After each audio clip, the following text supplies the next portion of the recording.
Nasa sala ako ng maliit kong bahay nang tumunog ang telepono. Hindi kilalang numero, ngunit may kung anong nagtulak sa akin na sagutin. Sa kabilang linya, isang malamig at propesyonal na boses ang nagtanong kung ako si Aling Corazon Reyes. Kinumpirma ko na may bukol sa lalamunan. Ipinabatid ng babae mula sa bangko na ang pangalan ko ay nasa sistema ng mga nagkakautang at mayroon akong overdue na pautang sa sasakyan na nagkakahalaga ng 2,300,000. Pakiramdam ko ay nawala ang lupa sa ilalim ng aking mga paa. Hindi pa ako kailanman bumili ng sasakyan. Wala akong nilagdaang anumang kontrata. Nagsimulang manginig ang aking mga kamay habang hawak ang telepono. Patuloy na ipinaliwanag ng empleyado ng bangko na ang mga hulog ay hindi na bayaran sa loob ng 3 buwan at sisimulan na nila ang legal na proseso laban sa akin. Halos hindi lumabas ang boses ko nang sabihin ko na may pagkakamali na hindi ko pinahintulutan ang anuman sa mga iyon. Sumagot siya sa mas malambing na tono na ikinalulungkot niya ang sitwasyon, ngunit maayos ang lahat ng dokumento na mailagda ko at aking number. Ibinaba ko ang telepono at tinitigan ang dingding, nararamdaman ang puso kong kumakabog ng malakas na tila sa sabog sa aking dibdib. Hindi ko maintindihan ang nangyayari. Sa edad na 64, buong buhay ko akong nagtrabaho upang panatilihing malinis ang aking credit score. Wala akong utang kahit isang kusing kaninuman. Lagi kong binabayaran ang lahat sa oras gamit ang pinaghirapan kong pera. At ngayon sinasabi nila na may utang akong 2,300,000 para sa isang sasakyan na hindi ko man lang alam na umiiral. Kailangan ko ng mga sagot. Muli kong tinawagan ang bangko at hiniling na kausapin ang isang taong makapagbibigay sa akin ng mas maraming impormasyon. Matapos ang 30 minuto ng paghihintay at paglilipat mula sa isang departamento patungo sa isa pa, isang supervisor ang wakas na umasikaso sa akin. Ipinaliwanag ko ang buong sitwasyon na may nanginginig na boses. Sinuri niya ang file at may sinabi sa akin na nagpatindig ng balahibo ko. Ang financing ay hiniling ng aking anak na si Junjun. Ang sarili kong anak ang gumamit ng aking mga dokumento, peke ang aking lagda, at bumili ng sasakyan sa pangalan ko. Binasa sa akin ng supervisor ang delivery address ng sasakyan. Ito ang bahay ni Junjun. Binasa sa akin ang modelo ng sasakyan, isang luxury EV, ang pinakabagong modelo, matingkad na pula. Pinutol ko ang tawag ng hindi man lang nagpaalam. Nagsimulang umagos ang luha sa aking pisngi habang sinusubukan ng aking isip na iproseso ang katatapos ko lang marinig. Ang aking anak, ang batang pinalaki kong mag-isa matapos maging biyuda, ang binata na binigyan ko ng lahat ng kaya ko, at higit pa. Pinagtaksilan ako ni Junjun sa pinakamalupit na paraan. Dinampot ko ang aking bag na nanginginig ang mga kamay at tumakbo papunta sa aking sasakyan. Kailangan ko siyang makita. Kailangan kong marinig sa kanya mismo na ito ay isang kakilakilabot na pagkakamali.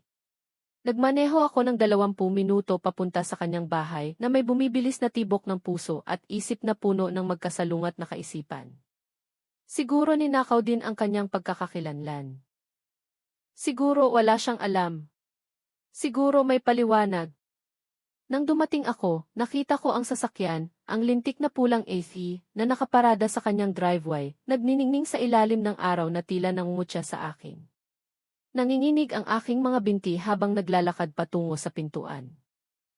Nagring ako ng doorbell ng 1 beses, 2 beses, 3 beses. Sa wakas, bumukas ang pinto. Si Tina, ang asawa ni Junjun. Tinitigan niya ako ng ganoong ekspresyon na laging mayroon siya, na tila ako ay isang abala sa kanyang perpektong buhay. Hindi man lang siya bumati. Tumabi lang siya at sumigaw sa loob na dumating ako. Malinaw sa kanyang tono na hindi welcome ang aking pagbisita. Lumabas si Junjun sa sala na may beer sa kanyang kamay. Tinitigan niya ako ng walang pagtataka, na tila alam na niya kung bakit ako naroon. Mas malakas ang lumabas sa boses ko kaysa sa inaasahan ko nang tanungin ko siya tungkol sa financing, tungkol sa sasakyan, tungkol sa pangalan ko sa isang utang na hindi ko kailanman pinahintulutan. Nagkibit balikat lang siya, na tila wala lang, na tila tungkol sa panahon lang ang pinag-uusapan namin. Sinabi niya sa akin na ipinaputang niya ang sasakyan sa pangalan ko dahil kailangan ni Tina ng bagong sasakyan at wala silang available na credit. Sinabi niya na dapat kong maunawaan na siya ang aking manugang at nararapat siyang magkaroon ng magandang bagay. Naramdaman ko ang dugo kong kumukulo. Tinanong ko siya kung paano niya nagawa iyon nang walang pahintulot ko, nang hindi man lang kumonsulta sa akin. Naglabas siya ng maikli at mapait na tawa. Sinabi niya sa akin na hindi ko naman ginagamit ang aking credit para sa anuman, na sinamantala lang niya ang isang bagay na available sa akin, na dapat akong maging masaya na makatulong sa aking pamilya. Nakialam si Tina mula sa sofa kung saan siya nakatingin sa kanyang telepono nang hindi ako pinapansin. Sinabi niya, lagi akong naging present na ina, at ngayon ay oras na upang patunayan ang pagmamahal na iyon sa pamamagitan ng pagbabayad ng mga hulog ng sasakyan, na sila ay dumadaan sa mahirap na pananalapi at na ako, bilang lola ng kanilang mga anak, ay dapat silang suportahan. Hindi ako makapaniwala sa aking naririnig. Sinabi ko sa kanila na kinasuhan ako ng bangko, na nasira ang aking credit, na wala akong ganoong pera. Walang emosyong sumagot si Junjun na kailangan ko itong kuhanin, dahil kung hindi ako magbabayad, akin ang problema, hindi sa kanila. Sinabi niya na nasa pangalan ko na ang sasakyan sa mga papeles at legal na ako ang responsable. Sinubukan kong pag-isipan siya. Ipinaalala ko sa kanya ang lahat ng ginawa ko para sa kanya. Kung paano ako nagtatrabaho ng 3 trabaho ng sabay-sabay noong bata pa siya upang bigyan siya ng edukasyon. Kung paano ko binayaran ang kanyang buong tuition sa kolehiyo. Kung paano ko siya tinulungan nang ikasal siya. Nang ipanganak ang kanyang unang anak. Nang kailangan niya ng pera para sa down payment ng kanyang bahay. Ipinaalala ko sa kanya ang bawat sakripisyo, bawat gabing walang tulog. Bawat pagkain na nilaktawan ko upang siya ay magkaroon ng busog na tiyan. Tinitigan niya ako nang walang pakialam at sinabi sa akin na iyon ang ginagawa ng mga ina, na obligasyon kong palakihin siya, na hindi siya humiling na ipanganak at pinili ko siyang magkaroon, kaya hindi ko siya dapat singilin ngayon. Ang kanyang mga salita ay parang balisong direkta sa puso.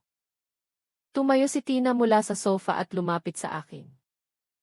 Sinabi niya na nagiging dramatic ako, na pinapalaki ko ang lahat, na ang sasakyan ay nagkakahalaga lamang ng 45,000 sa isang buwan, at na sa aking pensyon sa kaya kong bayaran iyon ng perpekto. Na dapat kong ihinto ang pagiging biktima at isipin ang aking mga apo na karapat-dapat na sunduin ng kanilang ina sa isang disenteng sasakyan. Tinitigan ko siya. Ang babaeng tinanggap ko sa aking pamilya nang bukas ang mga bisig. Ang tinulungan ko nang mabuntis siya at wala man lang pera para sa medical check-up. Ang binayaran ko para sa baby shower, mga damit ng sanggol, mga diaper sa loob ng ilang buwan.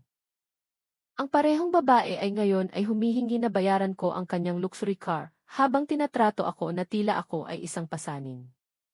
Umalis ako sa bahay na iyon nang hindi nagsasabi ng anumang salita. Wala akong masasabi sa kanila na makapagbabago.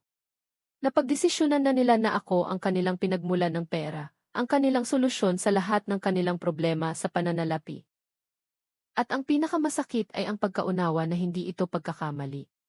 Plano ito. Sadyang ginawa. Nagmaneho ako pabalik sa aking bahay na lumabo ang aking paningin dahil sa luha.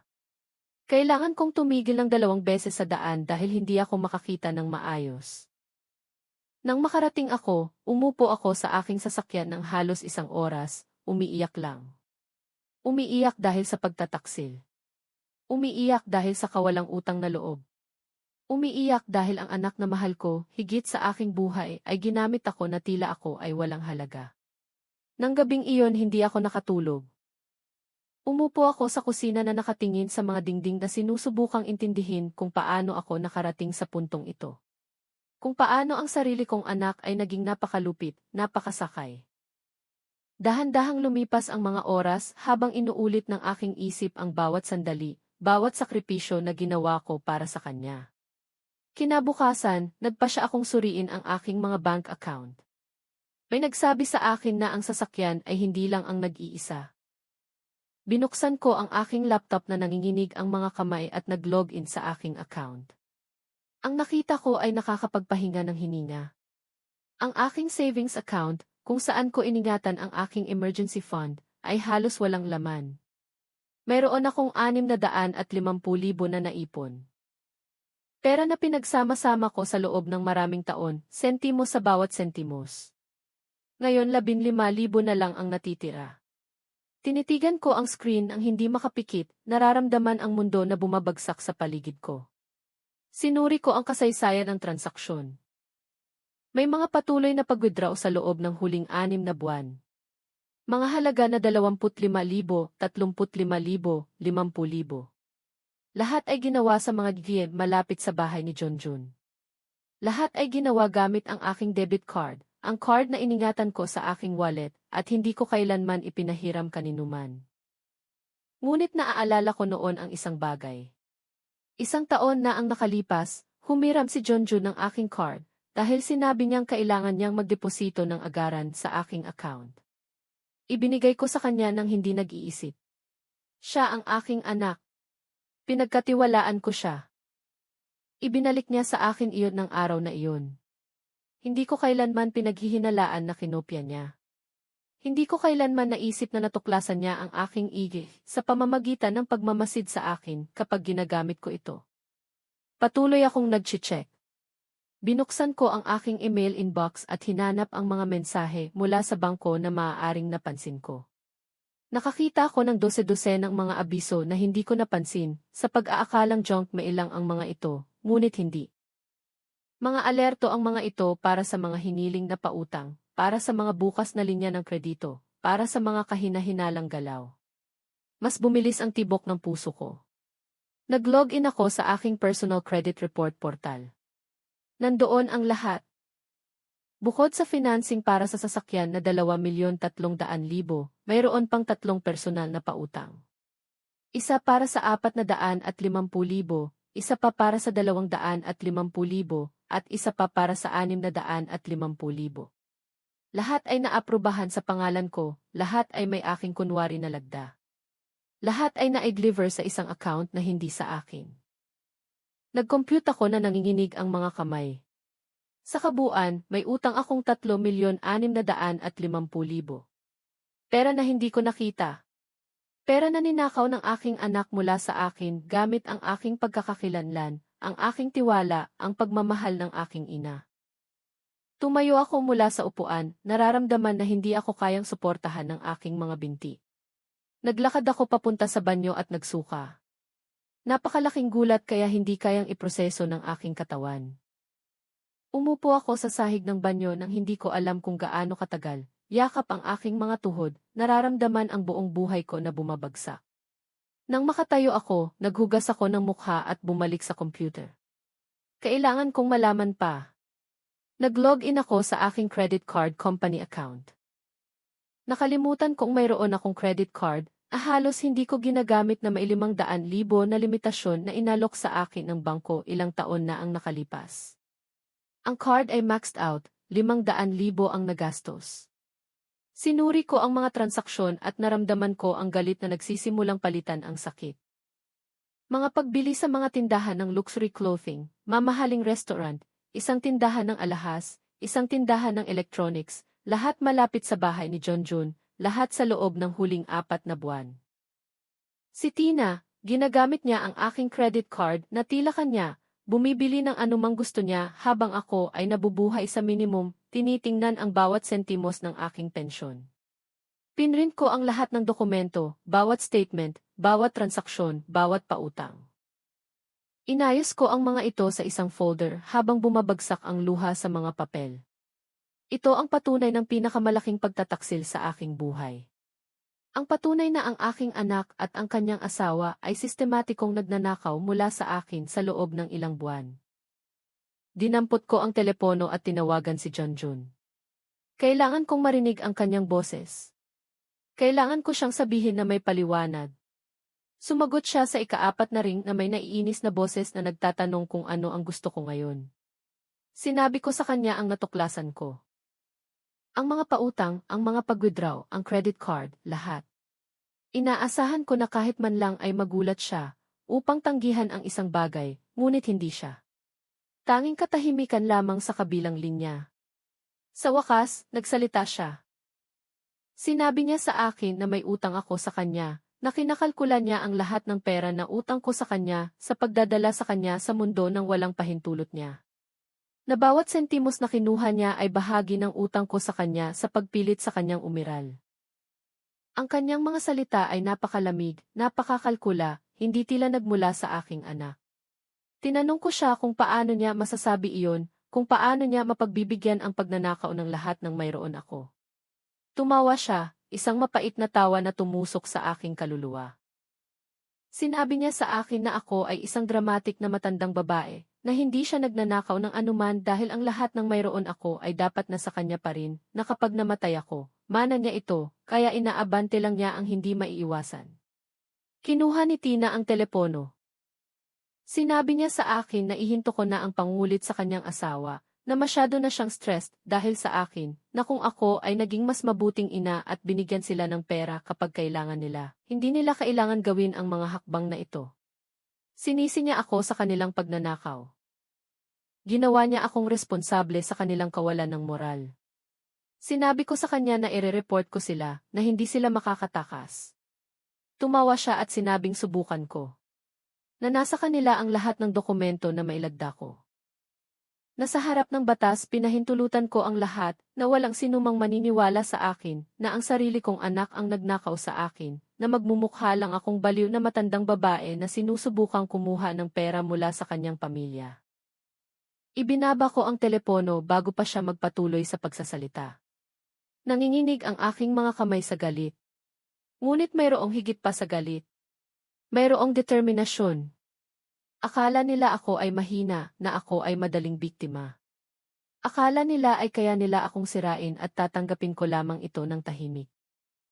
Nagkamali sila. Umupo akong muli sa harap ng computer at nagsimulang magsaliksik. Naghanap ako ng impormasyon tungkol sa identity fraud, document forgery, pagnanakaw ng mga miyembro ng pamilya.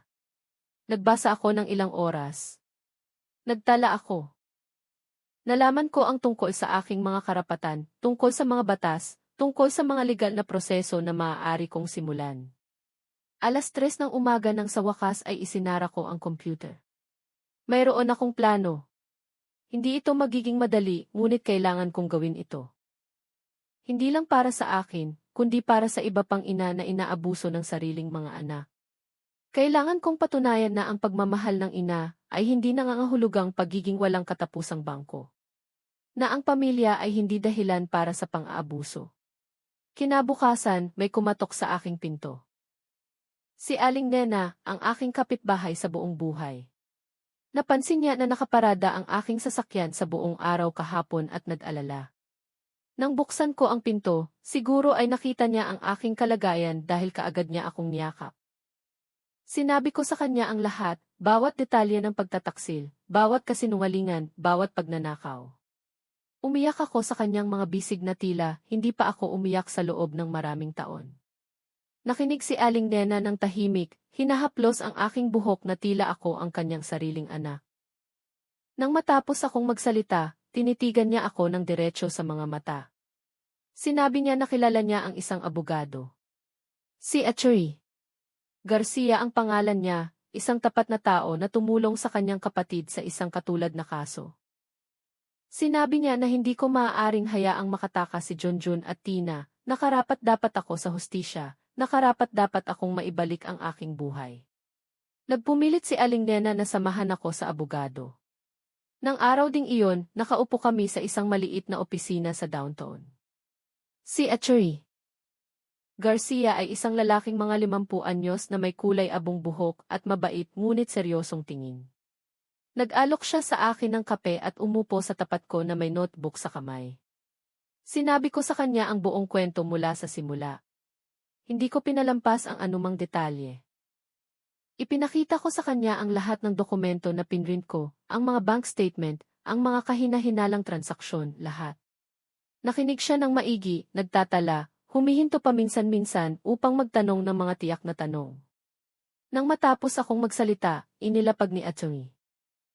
Garcia ang kanyang panulat sa desk at tinitigan ako na may ekspresyon na pinaghalong galit at determinasyon. Sinabi niya sa akin na ang ginawa ni na Junjun at Tina ay isang seryosong krimen. Fraud, document forgery, identity theft, embezzlement. Napakaseryoso, napakalinaw ng mga salita. Ipinaliwanag niya na hindi magiging mabilis o madali ang proseso, na kailangan nating patunayan na hindi ko pinahintulutan ang anuman sa mga transaksyon na iyon, na kailangan natin ng matibay na ebidensya. Ngunit tiniyak niya sa akin na mayroon kaming malakas na kaso at gagawin niya ang lahat ng posible upang tulungan ako. Tinanong ko siya na nanginginig ang boses kung magkano ang magiging gastos nito. Wala akong pera. Walang laman ang aking account. May utang ako hanggang lieg dahil sa aking anak. Malungkot na umiti si Atty. Garcia at sinabi sa akin na magtatrabaho kami sa isang payment plan na ang mahalaga ngayon ay ihinto ang pagdurugo at mabawi ang kaya nating mabawi. Umalis kami sa opisina na may malinaw na plano. Una, hihilingin namin ang security footage mula sa lahat ng bangko kung saan ginawa ang mga kahina-hinalang transaksyon. Pangalawa, maghahain kami ng formal na fraud report sa mga otoridad. Pangatlo, hihilingin namin ang isang protective order upang maiwasan sina Junjun at Tina na makalapit sa anumang bagay na may kaugnayan sa akin. Hawak ni Aling Nena ang aking kamay habang naglalakad kami patungo sa sasakyan. Sinabi niya sa akin na ako ay matapang na ginagawa ko ang tamang bagay. Ngunit hindi ko naramdaman na matapang ako. Naramdaman ko na nasira ako. Naramdaman ko na parang isang ina na nabigo na palakihin ang isang mabuting tao. Naramdaman ko ang pagkakasala dahil kailangan kong i-report ang sarili kong anak. Nang gabing iyon, mag-isa sa aking bahay, nagsimula akong mag-alala. Hindi ko maiwasan. Ang mga alaala ay dumating na parang alon, isa-isa, tumatama sa akin ng walang awa. Naalala ko noong 8 taong gulang si Junjun at nagkasakit siya ng malubha. Nagtagal kami ng 3 linggo sa ospital. Natulog ako sa isang silya sa tabi ng kanyang kama nang hindi gumagalaw, binabantayan ang bawat hininga. Nagloan ako para bayaran ang gamutan. Nagkautang ako ng malaki. Ngunit iniligtas ko siya. Ginawa ko ang gagawin ng anumang ina para sa kanyang anak. Naalala ko ang kanyang pagtatapos sa high school. Kung paano kumikinang ang kanyang mga mata nang matanggap niya ang kanyang diploma. Kung paano niya ako niyakap at sinabi na salamat sa akin ang lahat, na ako ang pinakamabuting ina sa mundo. Umiyak ako sa tuwa ng araw na iyon. Akala ko sulit ang lahat ng sakripisyo. Naalala ko nang makilala niya si Tina. Lubos siyang umiibig, lubos na umaasa. Mayroon akong mga pagdududa tungkol sa kanya mula sa simula. May isang bagay sa kanyang tingin na hindi ko nagustuhan. Ngunit nanahimik ako. Hindi ko gustong maging mapanghimasok na biyenan. Gusto ko maging masaya ang aking anak. Kaya tinanggap ko siya ng bukas ang mga bisig. Binigyan ko siya ng aking pagmamahal. Tinrato ko siya na parang isang anak. Naalala ko nang ipanganak ang aking unang apo. Tinawagan ako ni Junjun na umiiyak sa emosyon upang sabihin na lola na ako. Tumakbo ako sa ospital. Nakita ko ang maliit na sanggol na iyon at naramdaman ang puso kong lumaki. Akala ko ito ang magbubuklod sa amin bilang isang pamilya. Hindi ko kailanman naisip na pagkalipas ng ilang taon, ang parehong anak na iyon ang gagamitin ang aking mga apo bilang dahilan upang bigyang katwiran ang pagnanakaw sa akin. Umiyak ako buong gabi na yakap ang isang lumang litrato ni Junjun noong bata pa siya. Ang matamis na batang iyon na yumakap sa akin bago matulog. Ang batang iyon na nagsabi sa akin na kapag lumaki siya, aalagaan niya ako. Saan napunta ang batang iyon? Sa anong sandali siya naging ganitong lalaki na nakikita ako bilang isang ihi? Kinabukasan, tinawagan ako ni Atty. Garcia. May nakuha siyang mahalaga. Sumang-ayon ang mga bangko na ibigay ang security footage. Hiniling niya sa akin na pumunta agad sa kanyang opisina. Sinamahan akong muli ni Aling Nena. Nang dumating kami, nakabukas ang laptop ni Atty. Garcia sa desk. Umupo ako at sinimulan niyang i-play ang mga video. Naramdaman ko ang tiyan kong umiikot sa bawat imahe. Naroon si Junjun sa unang video. Pumapasok sa bangko na hawak ang EC ko, papalapit sa teller na may kumpiyansang ngiti, nagbibigay ng mga dokumento, pumipirma ng mga papel. Sinuri ng executive ang lahat at tumango. Ang aking anak ay pineke ang aking lagda sa harap ng mga kamera, Kumilos na tila ito ang pinakanormal na bagay sa mundo. Ang pangalawang video ay mas malala. Naroon si Tina sa isa pang bangko, gamit ang aking credit card, upang mag-withdraw ng cash hanggang sa pinakamataas na limitasyon na pinapayagan. 400,000 na cash. Binilang ng teller ang mga bill habang nakangiti si Tina, inilalagay ang pera sa kanyang designer purse. Malamang na binili din gamit ang aking pera. Ang pangatlong video ay lubusan akong binasag. Si Junjun muli sa pagkakataong ito sa car dealership. Pinirmahan niya ang financing contract para sa ETH. Si Tina ay nasa tabi niya, excited, itinuturo ang pulang sasakyan. Nagtatawanan silang dalawa, nagdiriwang. Ibinigay ng salesman sa kanila ang mga susi. Niyakap ng aking anak ang kanyang asawa habang ako, nang hindi nalalaman, ay naging may utang na 2,300,000. Itinuloy ni Achoy Garcia ang mga video at tinitigan ako. Tinanong niya kung handa akong magpatuloy, kung sigurado akong gusto kong gawin ito, dahil kapag naihain na namin ang formal na reklamo, wala nang atrasan. Maaaring harapin ng aking anak ang mga kasong kriminal. Maaari siyang makulong. Tiningnan ko ang mga nakapirming imahe sa screen. Ang imahe ng aking anak na nakangiti habang nagnanakaw sa akin. Ang imahe ng babaeng iyon na nagtatamasa ng aking pera ng walang anumang pagsisisi. At may isang bagay sa loob ko ang nagbago. Ang sakit ay naging determinasyon. Ang kalungkutan ay naging lakas. Sinabi ko kay Atty. Garcia na, ihain ang lahat ng kinakailangang reklamo, gawin ang lahat ng kailangan niyang gawin. Na hindi na ako ang ina na papayagan ang higit pang pang-aabuso. Na kung nagpasya ang aking anak na taksilin ako sa ganitong paraan, kung gayon kailangan niyang harapin ang mga kahihinatnan ng kanyang mga aksyon. Nang hapon na iyon, pumunta kami sa opisina ng taga-usig. Naghain kami ng formal na reklamo para sa pandaraya, pamimiki ng dokumento, pagnanakaw ng pagkakakilanlan, at pagnanakaw ng pera. Sinuri ng taga-usig na umasikaso sa amin ang lahat ng ebidensya ng maingat. Ang mga video ay tiyak. Walang paraan upang tanggihan ang nangyari. Tinanong niya kung alam kong nangangahulugan ito na iimbestigahan sa kriminal ang aking anak, na kung mapapatunayan ang lahat ng aking inakusa, maaari siyang makulong ng ilang taon. Naramdaman ko ang bukol sa aking lalamunan, ngunit tumango ako. Wala nang ibang pagpipilian. Lumampas siya sa isang linya na walang balikan. Tiniyak sa akin ng taga-usig na seryosohin nila ang kaso, na ang mga kaso ng pang-aabuso sa pananalapi ng mga miyembro ng pamilya ay mas karaniwan kaysa sa inaakala ng mga tao, ngunit ilan lamang ang mga biktima ang nangahas na magulat. Sinabi niya sa akin na gumagawa ako ng isang mahalagang bagay, na ang aking kaso ay maaaring magtakda ng isang huwaran na makakatulong ito sa iba pang tao sa katulad na sitwasyon na magkaroon ng lakas ng loob na ipagtanggol ang kanilang sarili. Nagbigay ng lakas sa akin ang kanyang mga salita na hindi ko alam na kailangan ko. Ipinaliwanag ni E.A. Castro ang prosesong naghihintay. Una, ipapatawag nila sina Junjun at Tina para sa formal na pagtatanong. Ipapakita nila sa kanila ang ebidensya. Bibigyan nila sila ng pagkakataon na umamin o kumuha ng sariling abogado.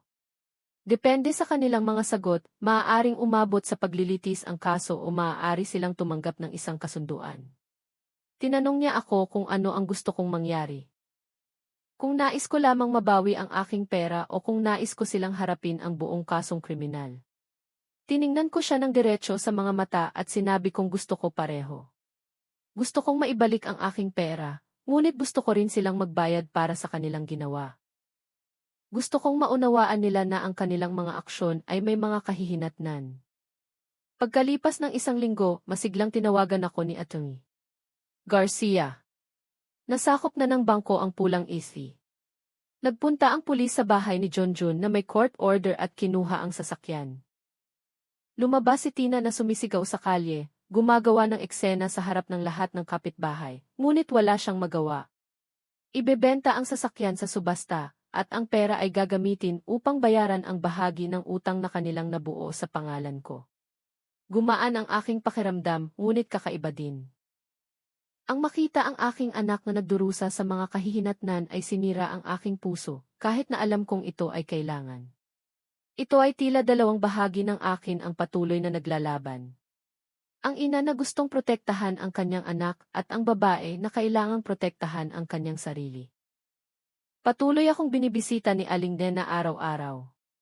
Nagdala siya ng pagkain, umupo sa tabi ko, nakinig kapag kailangan kong magsalita. Isang araw, sinabi niya sa akin na narinig niya ang ibang kapitbahay na nagkokomento sa aking sitwasyon. Sa simula, natakot ako, iniisip na husgahan nila ako. Ngunit sinabi sa akin ni Aling Nena na kabaligtaran ang nangyari. Hinahangaan ng mga kapitbahay ang aking tapang. May ilan pang ang umamin na nakaranas din sila ng katulad na sitwasyon, ngunit hindi kailanman naglakas loob na gumawa ng anuman. Isa sa kanila, isang ginang na nagngangalang Dorothy, ang bumisita sa akin isang hapon.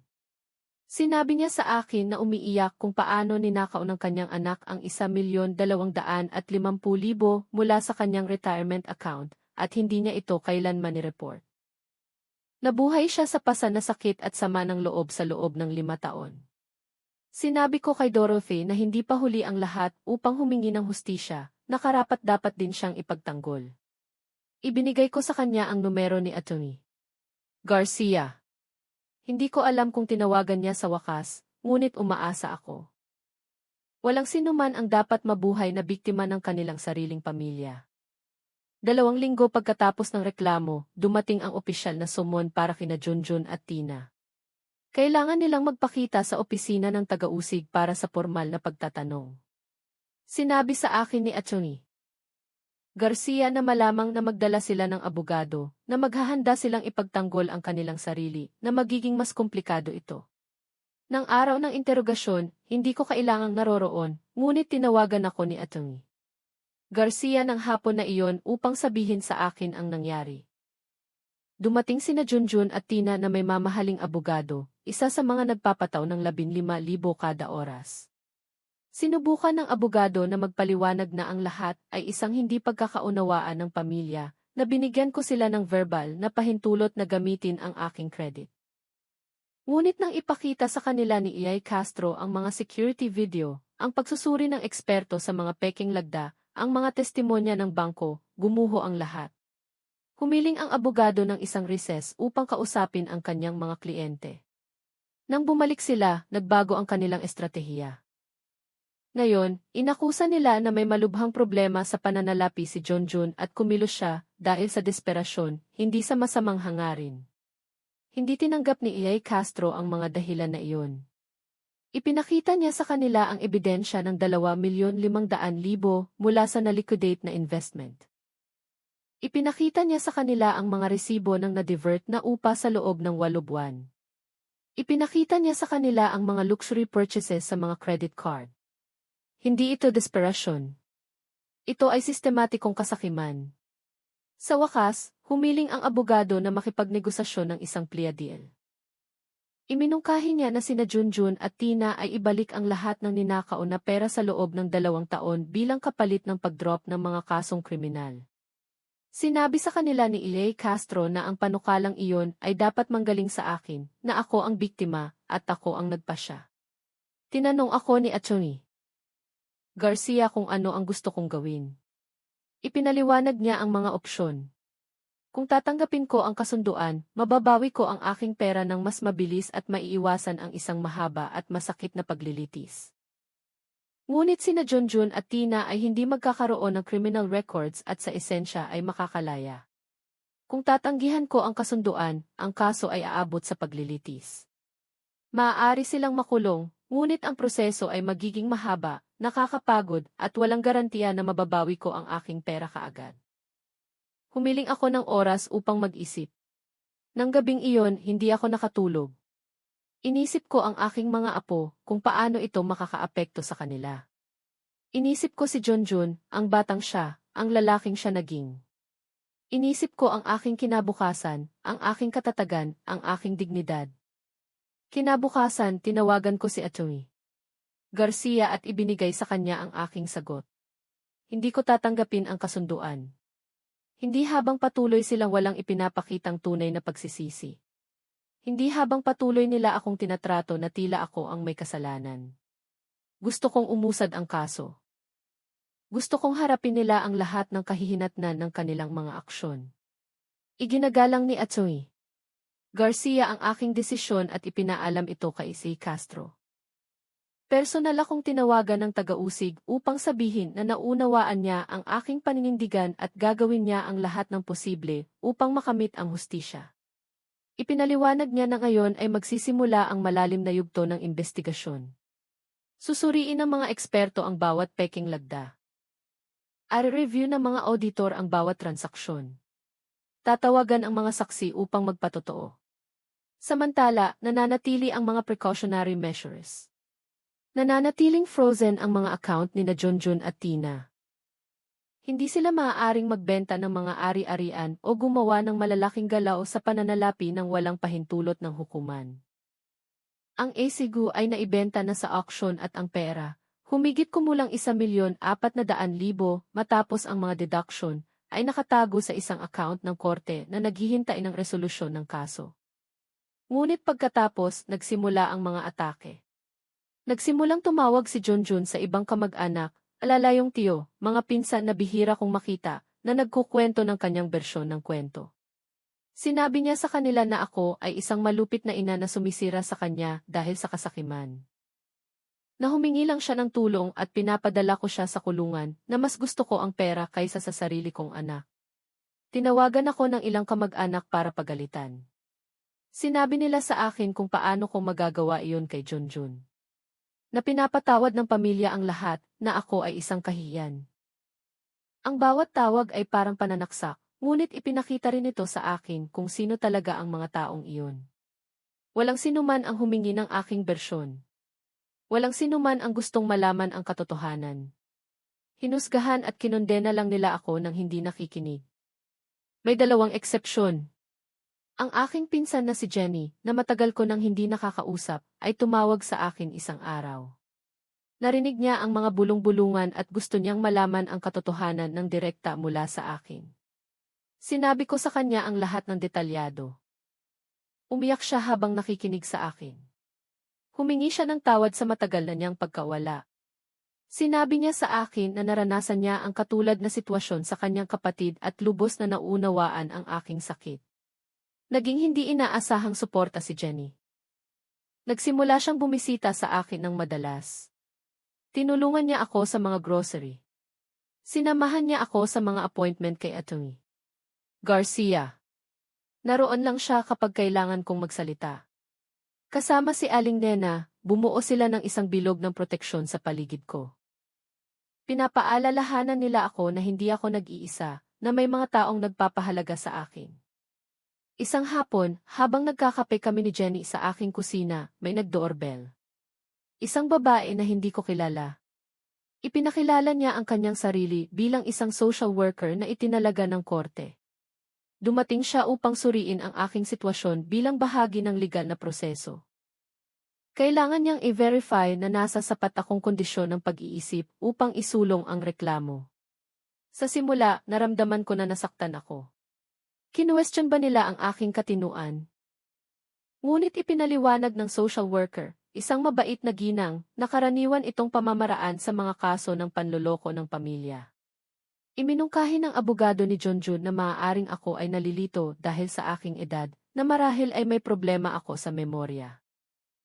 Ito ay isa pang maruming taktika upang siraan ako. Ang pagsusuri ay tumagal ng halos 2 oras. Nagtanong siya tungkol sa aking pang-araw-araw na buhay, aking memorya, aking mga gawain. Hiniling niya sa akin na tandaan ang mga petsa, upang gawin ang ilang simpleng pagsasanay sa pag-iisip. Sa huli, ngumiti ang social worker at sinabi sa akin na ako ay lubos na matino at may kakayahan, na ang aking memorya ay napakahusay, at malinaw na alam ko ng eksakto kung ano ang aking ginagawa. Ang kanyang ulat ay idaragdag sa file ng kaso. Isang maliit na tagumpay, ngunit mahalaga. Ibig sabihin, hindi nila magagamit ang aking edad upang i-disqualify ang aking testimonya na ang aking mga salita ay magkakaroon ng buong bigat sa harap ng hukom. Ilang araw ang lumipas, pinatawag ako ni Atty. Garcia sa kanyang opisina ng agaran. Nang dumating ako, mayroon siyang seryosong ekspresyon. Ipinakita niya sa akin ang ilang dokumento na katatapos niyang matanggap. Ito ay isang kasong kontra-demand na inihain ng abogado ni Junjun. Kinakasuhan ako ng aking anak. Hindi ako makapaniwala. Sinasabi sa demanda na may utang ako kay Junjun, na sa loob ng maraming taon ay ginugol niya ang kanyang sariling pera sa pag-aalaga sa akin, pagbili sa akin ng mga bagay, pagbabayad ng aking mga gastos, na ang mga utang na kinuha niya ay upang bayaran ang aking mga utang na tumanggi akong bayaran. Na nararapat siyang bayaran para sa lahat ng mga taon na iyon ng pagsuporta sa akin. Napaka-absurdo, napakapuno ng kasinungalingan kaya makakapagpatawa ito sa akin kung hindi lang ito napakasakit. Tiniyak sa akin ni Atty. Garcia na walang batayan ang kasong ito. Ito ay isang desperadong taktika upang guluhin ang mga bagay, upang ipangyari na tila may mutual na alitan sa halip na unilateral na pandaraya. Ngunit hindi ito gagana. Ang ebidensya laban sa akin ay wala. Ang ebidensya laban kay Junjun ay napakarami. Gayunpaman, nangangahulugan ito ng mas maraming oras sa korte, mas maraming emosyonal na pagod, mas maraming pera sa mga abogado. Sinusubukan akong pagurin ni Junjun upang sumuko ako sa pagkapagod. Ngunit mas determinado ako kaysa dati. Kung gusto niya ng gyera, makukuha niya. Habang nangyayari ang lahat ng ito sa legal na larangan, naging kaguluhan ang aking pang-araw-araw na buhay. Patuloy akong tinawagan ng mga bangko tungkol sa mga utang sa pangalan ko. Bagamat na ipatupad ni Atty. Garcia ang pansamantalang pagpapahinto ng mga koleksyon habang nalulutas ang kaso, nasira ang aking credit score. Hindi ako makakakuha kahit maliit na pautang kung kailangan ko. Nasira ang aking pangalan. Kailangan kong magbenta ng ilang alahas, mga alaala ng aking asawa, upang bayaran ang pinakamababang hulog sa ilang utang at maiwasan na lumala ang sitwasyon. Bawat piraso na ibinenta ko ay sinira ang aking puso. Ito ang huling mga regalo na ibinigay sa akin ng aking asawa bago siya namatay. Ngunit wala akong pagpipilian. Kailangan kong mabuhay. Isang gabi, habang tinitingnan ang aking halos walang laman na bank account, bumagsak ako. Umiyak ako na tila hindi pa ako umiyak sa loob ng ilang linggo. Naramdaman ko na talunan, pagod, lubos na wasak. Nakita ko ni Aling Nena na ganoon, nakaupo sa sahig ng aking kusina, napapalibutan ng mga papel at resibo, umiiyak ng walang tigil. Umupo siya sa tabi ko at niyakap ako. Wala siyang sinabi sa simula. Hinayaan niya lang akong umiyak. Nang sa wakas ay huminahon ako, tinulungan niya akong tumayo, pinagtimpla ako ng tsaa, at pinilit akong umupo sa mesa. Tinitigan niya ako ng diretso sa mga mata at sinabi sa akin ang isang bagay na nagbago ng aking pananaw. Sinabi niya sa akin na nanalo na ako, na kahit na hindi pa ibinibigay ng mga korte ang kanilang huling hatol, nagtagumpay na ako dahil ipinagtanggol ko ang aking sarili. Dahil tumayo ako. Dahil nagsabi ako ng hindi sa pang-aabuso. Na sinabi niya na iyon ang tunay na tagumpay. Ang iba pa ay formalidad na lang. Nagbigay ng ginhawa ang kanyang mga salita sa gitna ng bagyo. Tama siya. Ano man ang mangyari sa korte, nabawi ko na ang isang bagay na napakahalaga, ang aking dignidad. Hindi na ako isang tahimik na biktima. Ako ay isang babae na nakikipaglaban para sa tama. Kinabukasan, tinawagan ako ni Ilay Castro na may mahalagang balita. Natapos na ng mga eksperto ang pagsusuri sa sulat kamay. Ang resulta ay konklusibo. Lahat ng lagda sa mga dokumento ng pautang at kontrata ay peke. Ang margin ng error ay mas mababa sa 1%. Ito ay hindi maikakaila na siyentipikong ebidensya na si Junjun ay nakagawa ng pandaraya. Bukod dito, natunto ng mga auditor ang bawat ninakaw na piso. Natagpuan nila ng eksakto kung saan napunta ang pera. Mga luxury purchases, biyahe, mamahaling restaurant, isang home entertainment system na nagkakahalaga ng 250,000, mga designer clothes. Binayaran pa nila ang birthday party ni Tina na nagkakahalaga ng 150,000. Lahat ay may dokumento, lahat ay mapapatunayan. Sinabi sa akin ni Ilay Castro na sa ebidensyang ito, halos panalo na ang kaso. Na kung aabot ito sa paglilitis, walang paraan para makatakas sina Junjun at Tina sa isang hatol. Tinanong niya ako muli kung gusto kong pag-isipan ang isang kasunduan ngayon na hawak na namin ang lahat ng alas. Tinanong ko kung anong uri ng kasunduan ang posible ngayon. Ipinaliwanag niya na dahil sa lakas ng ebidensya, maaari kaming humingi ng mas paborableng kondisyon. Agarang pagbabalik ng lahat ng pera kasama ang interes, isang pampublikong paghingi ng tawad, serbisyo sa komunidad, probasyon na may pagsubaybay, at ang pinakamahalaga, pag-amin ng pagkakasala na permanenteng nakatala. Pinag-isipan ko ito ng ilang araw. Nakausap ko si Achoy Garcia, si Aling Nena, si Jenny. Lahat sila ay sumusuporta sa akin sa anumang desisyon na gagawin ko. Sa wakas, nagpa siya akong pakinggan ang formal na panukala mula sa abogado ni Junjun, ngunit mayroon akong sariling mga kondisyon at hindi ko ipagpapalit ang anuman sa mga ito. Nagpulong ang negosasyon sa isang conference room ng korte. Nakaupo ako sa tabi ni Atty. Garcia. Sa kabilang panig ng mesa ay sina Junjun, Tina, at ang kanilang abogado. Naroroon si E.A. Castro bilang opisyal na tagapamagitan. Ito ang unang pagkakataon na nakita ko ang aking anak ng harapan mula nang magsimula ang legal na proseso. Mukhang haggard si Junjun. Pumayat siya. May malalim na bilog sa ilalim ng kanyang mga mata. Si Tina naman, tinitigan ako ng may purong pagkamuhi. Ang kanyang mga mata ay dalawang balisong na nakatutok sa akin. Wala sa kanila ang bumati sa akin. Napakakapal ng katahimikan sa silid na iyon na maaari mo itong putulin ng kutsilyo. Nagsimulang magsalita ang abogado ni Junjun. Iminungkahi niya na ibabalik ng kanyang mga kliyente ang lahat ng nadokumentong ninakaw na pera, ang 3,650,000 ng mga mapanlinlang na pautang, ang 650,000 mula sa savings account, ang 200,000 mula sa na-divert na upa. Sa kabuuan, 4,500,000, ngunit hindi niya binanggit ang 2,500,000 mula sa na-liquidate na investment. Agad na itinuro ni Atty. Garcia ang pagkukulang na iyon. Nag-aalangan ang abogado. Sinabi niya na ang 2,500,000 ay isang hiwalay na issue, na mayroong kalabuan kung gusto ng aking asawa na ang pera na iyon ay mapunta kay Junjun sa kalaunan. Ito ay isang tahasang kasinungalingan at alam ng lahat sa silid na iyon. Intervened si E.A. Castro ng matatag. Ipinakita niya sa kanila muli ang mga dokumento ng investment, ang pangalan ko bilang nag-iisang benepisyaryo, ang mga peking lagda sa liquidation authorization. Walang kalabuan. Iyon ay pagnanakaw.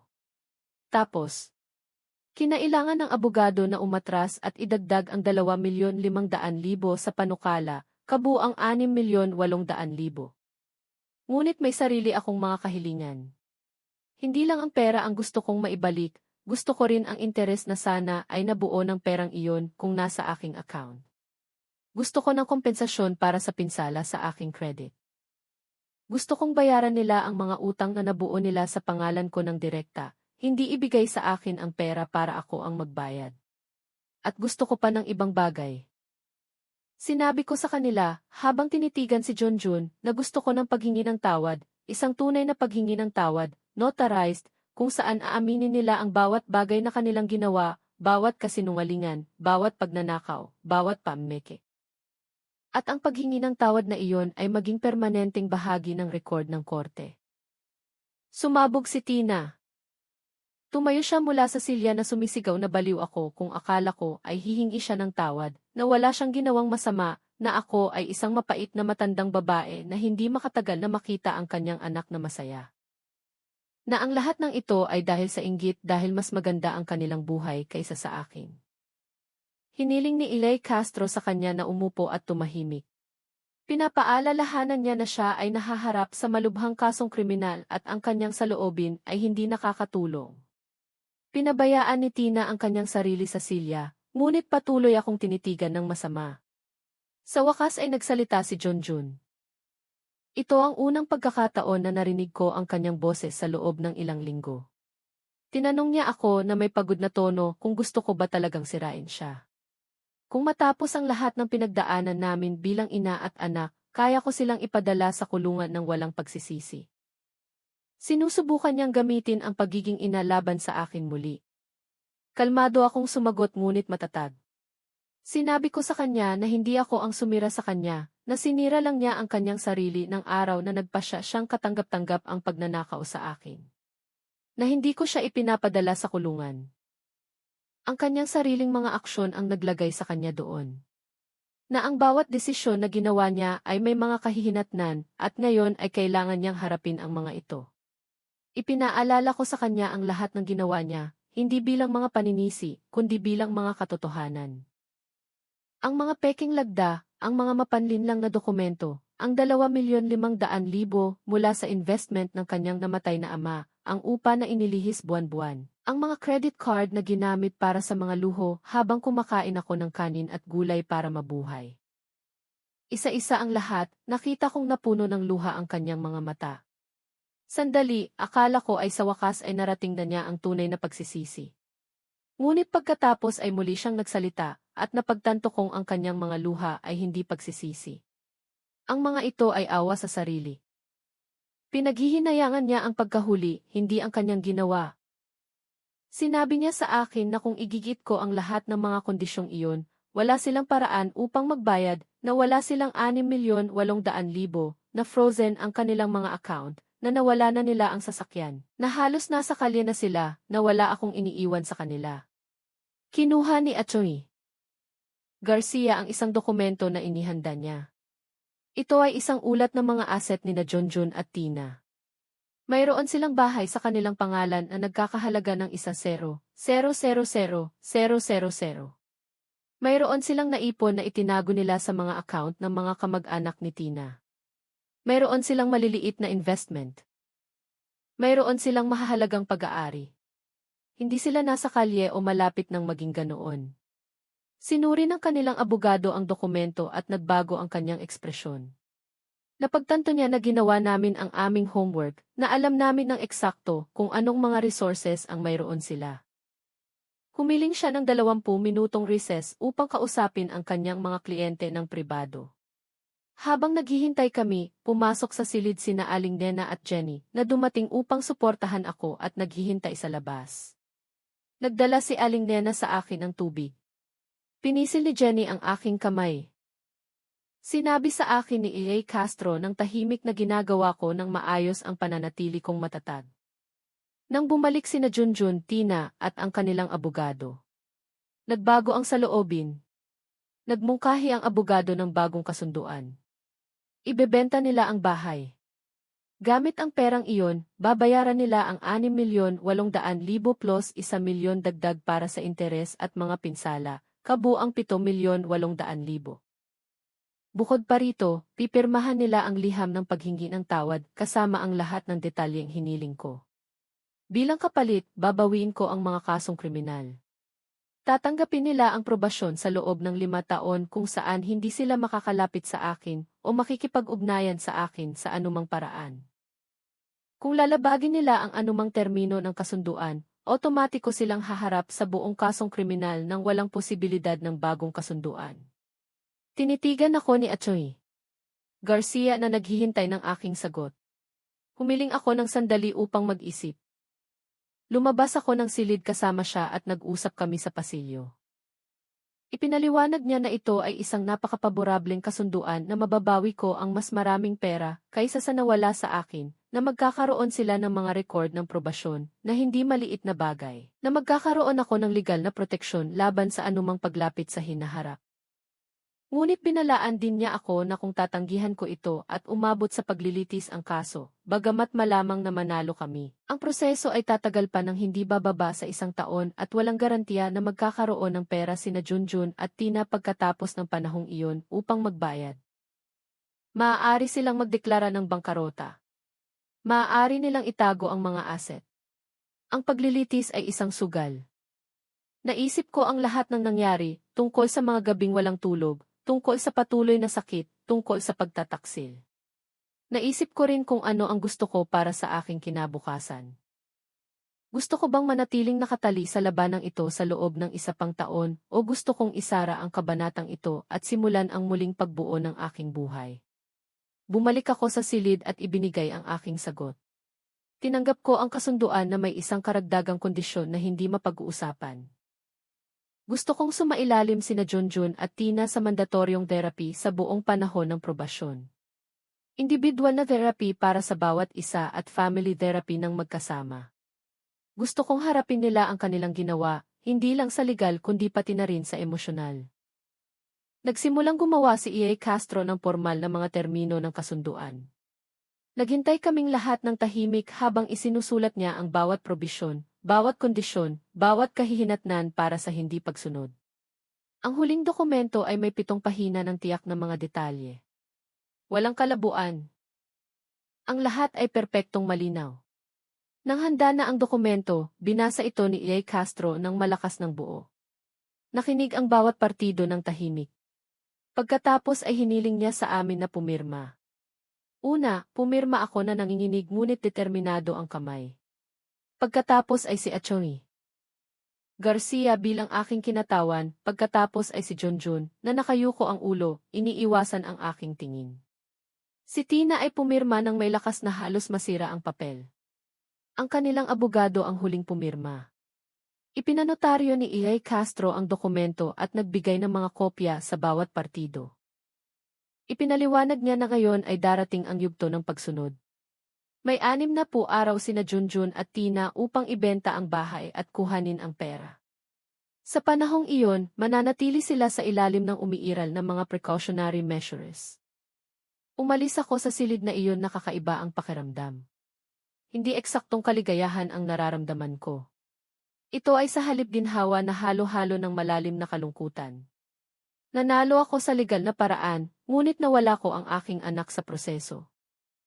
O baka matagal ko na siyang nawala at ngayon ko lang napagtanto. Niyakap ako ni Aling Dena at Jenny sa pasilyo ng courthouse. Binati nila ako sa aking tapang. Kinamayan ako ni Atty. Garcia at sinabi na dapat akong ipagmalaki ang aking sarili. Nagpaalam si E.A. Castro na may mga salitang naghihikayat na sinasabi sa akin na susubaybayan niya mismo ang pagsunod sa kasunduan. Ang sumunod na 6 na po araw ay isang pagpapahirap ng paghihintay. Bawat umaga ay nagigising ako na iniisip kung susundin ba talaga nina Junjun at Tina ang kasunduan, kung makakahanap ba sila ng paraan upang makatakas, kung susubukan ba nila ang isang huling sandaling legal na trick. Patuloy akong pinapatahimik ni Atty. Garcia, pinapaalalahanan ako na ang kasunduan ay legal na nagbubuklod at anumang paglabag ay magreresulta sa agarang kasong kriminal. Sa 3 linggo, ipinabatid sa akin ni Atty. Garcia na ipinagbebenta na ang bahay ni Junjun. Ang presyo ay 1,000,000,000, isang patas na presyo sa merkado. Kakaiba ang aking pakiramdam na alam kong nawawala ang bahay ng aking anak dahil sa kanyang sariling mga aksyon. Ang bahagi ng akin, ang bahagi ng ina na hindi kailanman ganap na namamatay, ay nakaramdam ng awa, ngunit ang bahagi ng rasyonal, alam na ito ay isang direktang kahihinatnan ng kanyang mga desisyon. Sa panahong iyon, nagsimula akong makatanggap ng mga anonymous na mensahe, mga text message, mula sa hindi kilalang numero, na tinatawag akong halimaw, masamang ina, walang pusong mangkukulam. Alam kong agad na galing ang mga ito kay Tina o sa kanilang mga kaibigan. Sinabi nila sa akin na kinamumuhian ako ng aking mga apo, na hindi nila ako kailanman papatawarin, na sinira ko ang isang pamilya para sa pera. Bawat mensahe ay nakasakit, ngunit hindi na ako nito sinira. Natutunan ko na ang mga taong tunay na nakakakilala sa akin ay alam ang katotohanan. Ang iba ay maaaring isipin ang anumang gusto nila. Pinalitan ko ang aking numero ng telepono at binlock ang lahat ng posibleng porma ng hindi otorisadong kontak.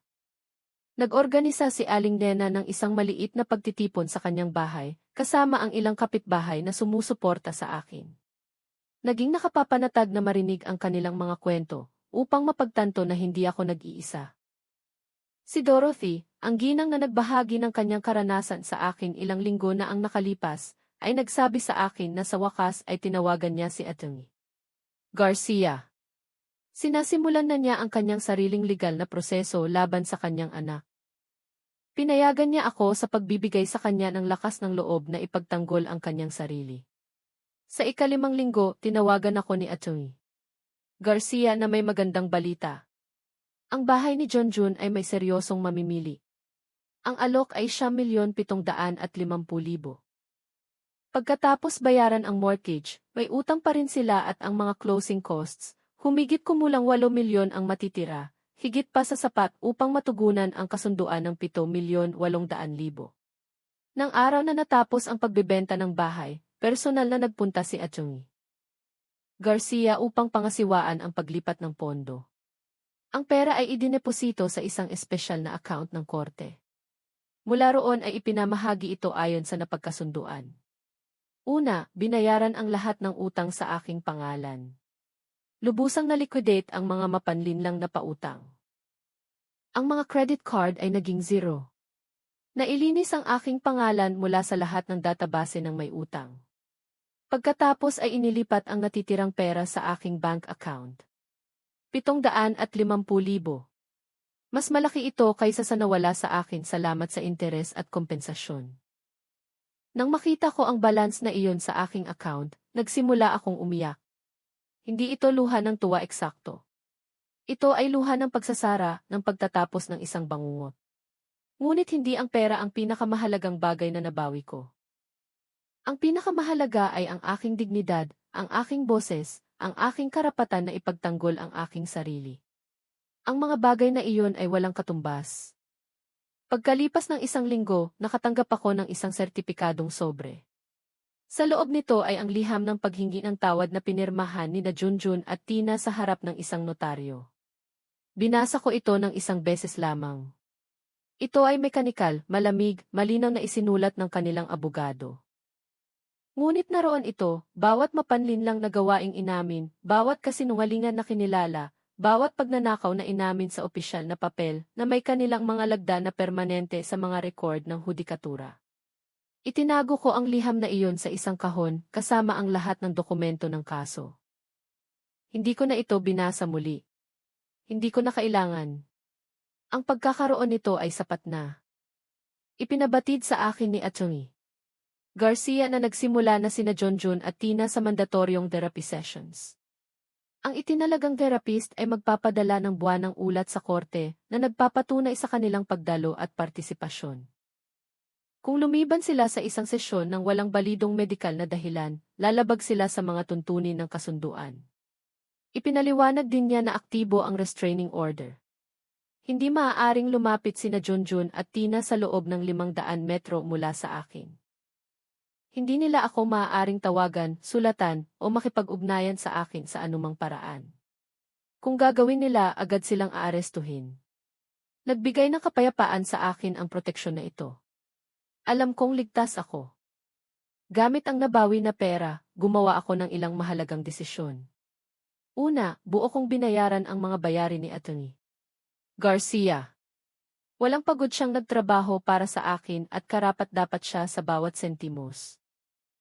Pangalawa, binigyan ko ng malaking regalo si Aling Nena bilang pasasalamat sa lahat ng kanyang suporta. Sinubukan niyang tanggihan ito, ngunit nagpumilit ako. Kung wala siya, hindi ko alam kung magkakaroon ako ng lakas upang magpatuloy. Pagkatapos ay gumawa ako ng desisyon na matagal nang iniisip ko. Ibinenta ko ang kondo na inuupahan ko. Ayoko nang magkaroon ng mga ari-arian na pamamahalaan. Ayoko nang mag-alala tungkol sa mga tenant o maintenance. Gusto kong pasimplehin ang aking buhay. Nabenta ang kondo sa halagang 3,750,000. Pera na ligtas kong ininvest sa isang fund na nagbibigay sa akin ng garantisadong buwanang interes. Gamit ang bahagi ng nabawi na pera at ang pera mula sa kondo, bumili ako ng mas maliit na bahay sa isang tahimik na kapitbahayan sa kabilang panig ng lungsod. Malayo sa tirahan ni Junjun, malayo sa masakit na alaala, isang bagong lugar para sa isang bagong simula. Ang bahay ay may 2 kwarto, isang maliit na hardin at maraming natural na ilaw. Perpekto ito para sa akin. Lumipat si Aling Nena sa isang bahay malapit sa akin. Sinabi niyang hindi niya ako iiwan na mag-isa sa isang bagong lugar. Nagsimula ring bisitahin ako ng regular ni Jenny. Kaming tatlo ay naging hindi mapaghihiwalay. Lumikha kami ng aming sariling piniling pamilya, isang pamilya na batay sa respeto, tunay na pagmamahal at pagtutulungan. Nagsimula akong dumalo sa isang support group para sa mga biktima ng pang-aabuso sa pananalapi ng pamilya. Isang maliit na grupo ito na nagpupulong linggo-linggo sa isang community center. Doon, nakilala ko ang ibang tao na dumaan sa katulad na sitwasyon. Ang pakikinig sa kanilang mga kwento ay nakatulong sa akin na iproseso ang aking sariling sakit, at ang pagbabahagi ng aking kwento ay nakatulong sa iba na makaramdam ng hindi gaanong nag-iisa. Isang babae sa grupo, isang 70 taong gulang na ginang na nagngangalang Alice, ang nagsabi sa akin na ninakaw ng kanyang anak ang kanyang pensyon sa loob ng 5 taon. Hindi niya ito kailanman inireport. Nabuhay siya sa pasanasama ng loob at sakit araw-araw. Iminungkahi kong kausapin niya si Atty. Garcia. Ibinigay ko sa kanya ang numero nito. Hindi ko alam kung ginawa niya, ngunit nagtanim ako ng binhi. Minsan iyon lang ang magagawa natin. Sa paglipas ng mga linggo, nagsimula akong makatulog ng mas mahusay. Nabawasan ang mga bangungot. Nagsimulang lumuwag ang patuloy na buhol sa aking tiyan. Nagsimula akong magtamasa ng maliliit na bagay, pag-inom ng kape sa aking hardin sa umaga, pagbabasa ng mga libro na naiwan kong abandonado, pagluluto ng mga pagkain na gusto ko nang hindi nag-aalala tungkol sa pagtitipid ng bawat piso. Isang hapon, habang dinidiligan ang mga halaman sa aking bagong hardin, napagtanto ko ang isang mahalagang bagay. Napagtanto kong humingiti ako, isang tunay na ngiti, hindi pilit. Hindi pa ako umiti ng ganoon sa loob ng ilang buwan. Ito ay isang simpleng sandali, ngunit malalim. Ipinakita nito sa akin na nagpapagaling ako, na posible ang buhay pagkatapos ng pagtataksil. 3 buwan pagkatapos ng kasunduan, tinawagan ako ni E.A. Castro upang ipaalam. Sinunod ni na Junjun at Tina ang lahat ng tuntunin sa ngayon. Dumalo sila sa mga therapy. Hindi nila nilabag ang restraining order. Nabayaran nila ang lahat ng napagkasunduang pera. Opisyal na sarado ang kaso mula sa pananaw ng hudikatura. Tinanong niya ako kung ano ang aking nararamdaman. Sinabi ko sa kanya ang totoo. Naramdaman kong malaya ako. Naramdaman ko na parang nabawi ko ang aking buhay. Naramdaman kong ipinagmamalaki ko ang sarili ko dahil ipinagtanggol ko ang aking sarili. Nalungkot ako sa kung paano natapos ang lahat, ngunit payapa sa aking mga desisyon. Pagkalipas ng 6 na buwan matapos ang buong legal na proseso, nakahanap ng panibagong ritmo ang aking buhay. Ginising ako tuwing umaga sa aking maliit, ngunit maaliwalas na bahay nang walang bigat ng pagkabalisa na matagal nang bumabagabag sa akin. Pumasok ang sikat ng araw sa mga bintana, nagpapailaw sa bawat sulok, na tila nais ipaalala sa akin ng liwanag na iniwan ko na ang kadiliman. Sinimulan kong gawin ang mga bagay na hindi ko kailanman nagkaroon ng oras na gawin noong ako ay patuloy na nag-aalala tungkol sa pera o sa pagpapaligaya sa aking anak. Nag-enroll ako sa isang painting workshop para sa mga senior citizen sa community center. Natuklasan ko na mayroon akong kakayahan sa mga landscape. Walang propesyonal, ngunit nagbigay ito sa akin ng kapayapaan at kagalakan. Kaming 3 ni na Aling Nena at Jenny ay bumuo ng isang grupo na biro naming tinatawag na ang mga walang imposible. Nagkikita kami ng 2 beses sa isang linggo para magkape, magbahagi ng pagkain, at mag-enjoy lang sa aming samahan. Sila ang naging mga kapatid na babae na palagi kong gustong magkaroon sa pamilyang pinili ko ng buong pagmamalaki. Ang support group para sa mga biktima ng financial abuse ng pamilya ay lumaki. Halos 20 na kami ngayon. Naging isang uri ako ng hindi opisyal na leader. Ibinahagi ko ang aking kwento sa mga bagong miyembro. Binigyan ko sila ng pag-asa na posible ang ipagtanggol ang sarili at makabangon. Marami sa kanila ang nakipag-ugnayan kay Atty. Garcia at sinisimulan ang kanilang sariling legal na proseso. Isang hapon, habang inihahanda ko ang bahay para sa isa sa aming mga pulong ng grupo, may nag-doorbell. Binuksan ko ang pinto at natigilan. Si Junjun. Nakatayo siya sa aking pintuan na gusot ang damit, may balbas na hindi ahit at pulang mga mata. Ang una kong instinct ay isara ang pinto sa kanyang mukha at tawagan ang pulis. Nilalabag niya ang restraining order. Ngunit may isang bagay sa kanyang ekspresyon ang pumigil sa akin. Hindi iyon ang dating kayabangan. Hindi iyon ang kalamigan. Iba iyon. Mukha siyang lubos na wasak. Tinaas niya ang kanyang mga kamay bilang tanda ng kapayapaan at humiling sa akin na may nanginginig na boses na bigyan siya ng 5 minuto. 5 minuto lang para mag-usap. Tumingin ako sa kalye. Nakaparada ang kanyang sasakyan sa malayo, marahil upang hindi technically malabag ang limitasyon ng distansya ng order. Nag-alangan ako. Bawat selula sa aking katawan ay sumisigaw sa akin na isara ang pinto na iyon. Ngunit may isang bahagi sa akin, ang bahagi ng ina na hindi kailanman lubusang namamatay, na kailangang marinig ang sasabihin niya. Sinabi ko sa kanya na manatili sa beranda, huwag pumasok sa aking bahay. Tumayo ako sa pintuan, handang isara ito anumang sandali. Tumango si Junjun at nagsimula. Nanginig ang kanyang boses. Nagsimulang umagos ang luha sa kanyang mga pisngi habang nagsasalita siya. Sinabi niya sa akin na ang mandatoryong therapy ay ang pinakamasama at pinakamabuting bagay na nangyari sa kanya. Na sa loob ng ilang buwan ay itinatanggi niya, sinisisi ako, sinisisi ang sistema, sinisisi ang lahat maliban sa kanyang sarili. Ngunit hindi pinayagan ng kanyang therapist ang mga dahilan na iyon. Pinilit siya nitong tingnan ng direkta ang kanyang ginawa upang harapin ang katotohanan ng kanyang mga aksyon. Sinabi niya sa akin, naghiwalay sila ni Tina, na hindi niya kailanman tinanggap ang anumang responsibilidad at sinisi lang siya sa lahat. Na umalis siya kasama ang ibang lalaki nang maubos ang pera.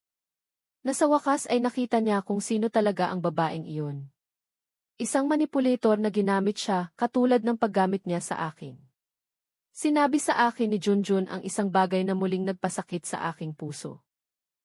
Sinabi niya sa akin na tinanong siya ng kanyang mga anak, ang aking mga apo, kung bakit hindi na nila nakikita si Lola. Na hindi niya alam kung paano sila sasagutin. Na sa wakas ay sinabi niya sa kanila ang totoo, inangkop para sa kanilang edad. Nagumawa si tatay ng napakasamang bagay kay Lola at kailangan niyang protektahan ang kanyang sarili. Na umiyak ang mga bata at tinanong siya kung maaari nila akong makita balang araw. Umagos ang luha sa aking mukha habang nakikinig ako sa kanya. Ang pagbanggit sa aking mga apo ay lubhang masakit. Mahal na mahal ko sila, ngunit alam kong hindi ko sila maaaring magkaroon sa aking buhay kung nangangahulugan iyon ng pagpapahintulot kay Junjun na muling lumapit ng walang tunay na kahihinatnan. Patuloy si Junjun sa pagsasalita. Sinabi niya sa akin na hindi siya umaasa na patatawarin ko siya, na naunawaan niya kung ayoko na siyang makita kailanman, ngunit kailangan niyang malaman ko ang isang mahalagang bagay. Na sa wakas, matapos ang ilang buwang therapy, naunawaan niya ang lawak ng kanyang ginawa sa akin, na walang dahilan, na sinira niya ang pinakamahalagang relasyon sa kanyang buhay, dahil sa kasakiman at pagiging makasarili. Humingi siya ng tawad, hindi ang mekanikal na pagpapatawad ng notarized na liham, isang tunay na pagpapatawad na puno ng sakit at tunay na pagsisisi. Sinabi niya sa akin na gugugulin niya ang natitirang bahagi ng kanyang buhay sa pagsisikap na maging mas mabuting tao. Na nagtatrabaho siya ng 2 trabaho upang muling itayo ang kanyang buhay mula sa simula. Na dumalo siya sa therapy kahit na hindi na ito mandatoryo. Na sinisikap niyang ituro sa kanyang mga anak ang halaga ng tapat na trabaho at respeto sa iba. Tiningnan ko siya sa mga mata. Nakita ko ang aking anak doon. Hindi ang kriminal na nagnakaw sa akin, kundi ang batang pinalaki ko. Ngunit nakita ko rin ang isang lalaki na gumawa ng masasamang desisyon at ngayon ay dinadala ang mga kahihinatnan. Nakita ko ang tunay na sakit, ngunit nakita ko rin na kinakailangan ang sakit na iyon. Ito ay bahagi ng kanyang proseso ng tunay na pagbabago. Sinabi ko sa kanya na may matatag na boses, ngunit hindi malupit, na pinahahalagahan ko ang kanyang mga salita, na nakikita kong sinusubukan niyang magbago, ngunit kailangan niyang maunawaan ang isang pangunahing bagay. Ang pagpapatawad ay hindi nangangahulugang paglimot. Hindi ito nangangahulugang pagbabalik sa relasyon na mayroon kami noon. Namatay ang relasyong iyon ng araw na nagpasya siyang ipagtaksil ako. Walang paraan upang buhayin ito. Sinabi ko sa kanya na marahil sa loob ng maraming oras, maraming trabaho, at maraming pagkakapare-pareho sa kanyang bahagi, maaari kaming magkaroon sa kalaunan ng ilang uri ng magandang relasyon, ngunit abutin ng mga taon iyon, hindi buwan. Na kailangan niyang patunayan sa pamamagitan ng mga aksyon, hindi sa mga salita, na siya ay tunay na nagbago at sa pansamantala, kailangan niyang respetuhin ang aking espasyo at ang aking kapayapaan. Tumango si Junjun habang umiiyak. Sinabi niya sa akin na naunawaan niya, na igagalang niya ang aking mga termino, na hindi na siya lalapit ng walang pahintulot ko. Binigyan niya ako ng sobre na dala niya. Sinabi niya sa akin na sa loob ay mga larawan ng mga bata at mga liham na isinulat nila para sa akin. Na hindi siya umaasa ng sagot, ngunit gusto niyang malaman ko na miss nila ako at mahal nila ako. Kinuha ko ang sobre na nanginginig ang mga kamay.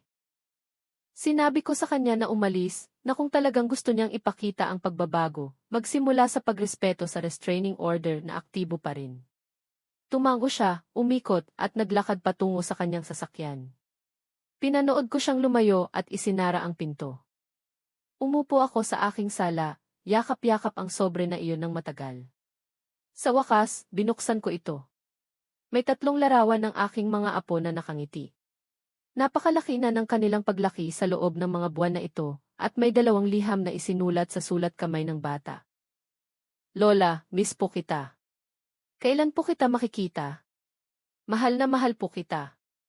Umiyak ako, binabasa ang mga simpleng ngunit napakalalim na salita na iyon. Dumating si Aling Nena pagkaraan para sa aming pulong ng grupo at nakita akong umiiyak sa sofa. Sinabi ko sa kanya ang nangyari. Niyakap niya ako at hinayaan akong umiyak. Sinabi niya sa akin na okay lang na makaramdam ng sakit, na okay lang na mamiss ang aking anak at ang aking mga apo. Iyon ay bahagi ng pagiging tao.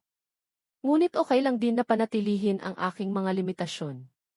Na ang pagprotekta sa aking sarili ay hindi nangangahulugang masama akong tao.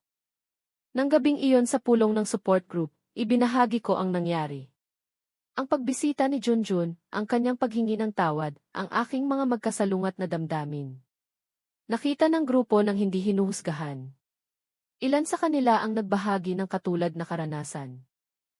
Isang ginang ang nagsabi sa akin ng isang bagay na nanatili sa aking isip. Ang pagpapatawad ay para sa iyo, hindi para sa kanya. Ngunit ang pagpapatawad ay hindi nangangailangan ng pagkakasundo. Maaari mong patawarin at panatilihin pa rin ang distansya. Ang 2 bagay ay maaaring magkasama. Sa sumunod na mga linggo, marami akong naisip tungkol sa mga salitang iyon. Nagpasya akong sumulat ng liham kay Junjun. Hindi ko ito ipinadala. Sinulat ko ito para sa aking sarili. Sa loob nito, ipinahayag ko ang lahat ng aking nararamdaman. Ang sakit, ang pagtataksil, ang pag-ibig na umiiral pa rin sa ilalim ng lahat ng iyon. Ang pag-asa na siya ay tunay na magbabago. Sa dulo ng liham, sumulat ako ng isang bagay na nakakapagpalaya. Pinapatawad kita hindi dahil sa tama ang ginawa mo kundi dahil kailangan kong bitawan ang pasaning ito. Ngunit ang pagpapatawad sa iyo ay hindi nangangahulugang magtitiwala ako sa iyo muli na kailangan mong pagtrabahuhan iyon. Itinago ko ang liham na iyon sa aking pribadong drawer. Hindi ko ito kailanman ipinadala dahil hindi ito para sa kanya. Ito ay ang aking personal na deklarasyon ng kalayaan. Isinasara nito ang kabanatang iyon ng tiyak sa aking sariling mga termino. Ang sumunod na mga buwan ay matinding pagbabago. Nagpatuloy ako sa aking mga klase sa pagpipinta. Nagsimula akong magboluntaryo sa isang soup kitchen. Ginamit ko ang bahagi ng nabawi na pera upang gumawa ng ilang pagpapabuti sa aking bahay. Isang mas malaking hardin, bagong pintura, komportableng muebles. Ginawa kong tunay na tahanan ang aking espasyo, hindi lang isang bahay. Nagsimula rin akong magbigay ng mga occasional na pag-uusap sa mga community center tungkol sa financial abuse sa mga matatanda. Ibinahagi ko ang aking kwento, hindi upang makakuha ng awa, kundi upang magturo at magbigay ng kapangyarihan. Maraming tao ang lumapit pagkatapos, nagpapasalamat sa akin sa pagbibigay sa kanila ng lakas ng loob na ipagtanggol ang kanilang sarili mula sa katulad na sitwasyon. Isang taon matapos ang legal na kasunduan, tinawagan ako ni E.A. Castro upang ipaalam na malapit nang matapos ang probasyon ni Junjun. Tinanong niya kung gusto kong i-renew ang restraining order o hayaan itong mag-expire. Pinag-isipan kong mabuti ang aking sagot. Nagpasya akong hayaan itong mag-expire, ngunit may malinaw na nakarehistrong babala.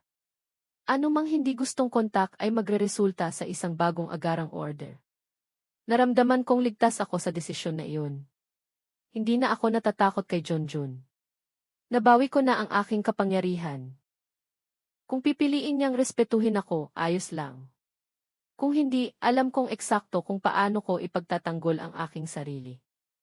Ngayon, habang isinusulat ko ang huling pahina ng aking kwento, nakaupo ako sa aking hardin na may tasa ng mainit na kape. Malumanay na sumisikat ang araw. Naririnig ko ang huni ng mga ibon. Darating si Aling Nena sa loob ng 1 oras para sa tanghalian. Dadaan si Jenny sa hapon. Mayroon akong klase sa pagpipinta bukas. Mayroon akong support group sa Huwebes. Simple na ang buhay ko ngayon. Wala akong labis na luho. Ngunit mayroon akong kapayapaan. Mayroon akong dignidad. Mayroon akong kontrol sa aking sariling buhay. Mayroon akong mga taong tunay na nagpapahalaga sa akin. Hindi dahil sa kung ano ang kaya kong ibigay sa kanila, kundi dahil sa kung sino ako. Miss ko ba si Junjun? Miss ko ang anak na sana ay siya. Labis kong namimiss ang aking mga apo. Ngunit hindi ko namimiss ang pang-aabuso. Hindi ko namimiss ang pakiramdam na ginagamit. Hindi ko namimiss ang pamumuhay ng may patuloy na takot at pagkabalisa. At kailanman, hindi ko papayagan ang sinuman na iparamdam sa akin muli ang ganoon. Kung ang aking kwento ay makakatulong sa sinuman, gusto kong ito ay ganito.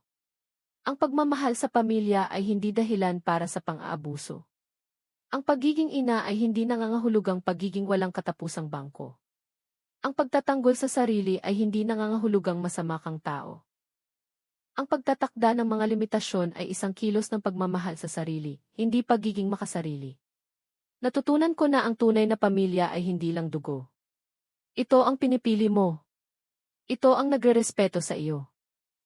Ito ang nagdiriwang ng iyong mga tagumpay at sumusuporta sa iyo, sa iyong mga pagbagsak ng walang anumang inaasahan kapalit. Natutunan ko na hindi pa huli ang lahat upang ipagtanggol ang sarili.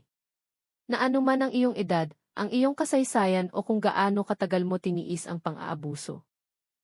Laging may karapatan kang protektahan ang iyong sarili at humingi ng hustisya. Natutunan ko na ang pagtataksil ng isang anak ay isa sa pinakamalalim na sakit na umiiral. Ngunit ang sakit na iyon ay hindi naglalarawan sa iyo. Na kaya mong lampasan ito, na kaya mong muling itayo ang iyong sarili, na kaya mong makahanap muli ng kaligayahan. At natutunan ko sa wakas na mas malakas ako kaysa sa naisip ko, na ang takot na babae na nakatanggap ng tawag mula sa bangko mahigit 1 taon na ang nakalipas ay wala na. Sa kanyang lugar ay isang babae na alam ang kanyang halaga. Isang babae na hindi natatakot ipagtanggol ang tama, isang babae na payapa sa kanyang sarili. Tinapos ko ang aking kape at ngumiti. Mayroon pa akong 25 taon ng buhay sa harap ko, sa awa ng Diyos. At plano kong ipamuhay ang mga ito sa sarili kong mga termino, napapalibutan ng tunay na pag-ibig, binubuo ang buhay na nararapat sa akin. Ito ang aking kwento. Ang kwento kung paano sinubukan akong sirain ng aking anak, ngunit sa halip ay tinuruan niya akong maging matatag. Ang kwento kung paano naging pinakadakilang pagbabago ang pinakamasamang sandali ng aking buhay. At kung may nagbabasa nito na nakakaranas ng katulad na sitwasyon, gusto kong malaman mo ang isang bagay. Kaya mo rin. Karapat-dapat ka ring ipagtanggol ang iyong sarili. Karapat-dapat ka ring mamuhay ng walang pang-aabuso. Gawin ang unang hakbang na iyon. Humingi ng tulong. Kausapin ang isang taong pinagkakatiwalaan mo. Makipag-ugnayan sa isang abogado. Ihain ang ulat na iyon. Mahirap ito. Masakit ito. May mga araw na gugustuhin mong sumuko. Ngunit sa kabilang panig ng sakit na iyon ay ang kalayaan. Ay ang iyong nabawi na dignidad ay isang buhay na payapa. At iyon, maniwala ka sa akin, ay sulit ang bawat luha, bawat mahirap na sandali, bawat matapang na desisyon. Ngayon, isinasara ko ng tiyak ang kabanatang ito, hindi nang may kapaitan, kundi nang may pasasalamat. Pasasalamat sa paghahanap ng lakas na hindi ko alam na mayroon ako. Pasasalamat sa mga taong sumuporta sa akin ng walang kondisyon. Pasasalamat sa pangalawang pagkakataon na mamuhay sa buhay na tunay kong nararapat. Ang pangalan ko ay Aling Corazon Reyes. Ako ay 65 taong gulang. At sa wakas, pagkatapos ng lahat, ako ay